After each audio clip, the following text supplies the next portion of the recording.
దేహస్ఫురణ ఉన్నప్పుడు నీకు దేహము మనస్సుతోనే ఉంటావు. అప్పుడు అన్ని బాధలు, అన్ని రోగాలు, అన్ని రకాలైనటువంటి మనోవ్యధలు, సంవేదనలు ఎక్కడ లేనివన్నీ నీ దగ్గరికి వచ్చేస్తాయి. అజ్ఞాని దేహస్ఫురణ కలిగి ఉంటాడు కాబట్టి చాలా సఫర్ అవుతాడు.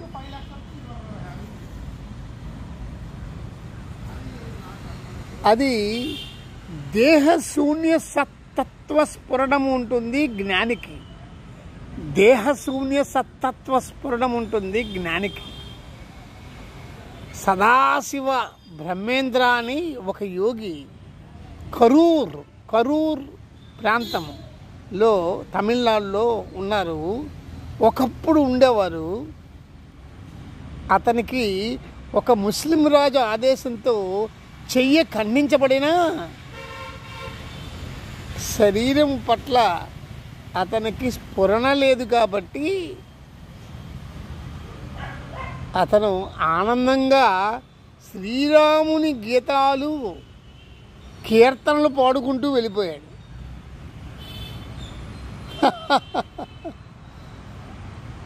అంటే ఇక్కడ నేను చెప్పేది ఏంటంటే దేహస్ఫురణ, దేహంపై రాగము, అనురాగము,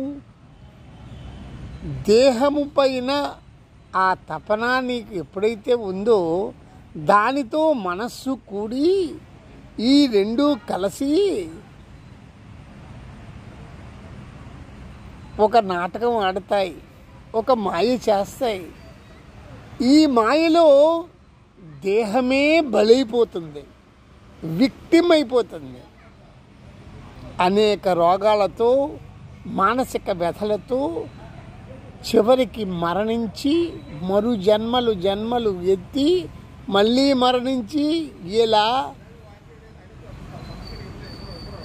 అనేక రకాలుగా ఉంటుంది.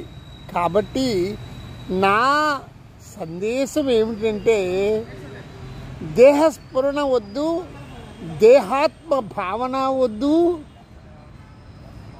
నీవు ఆత్మస్వరూపుడు అని తెలుసుకో.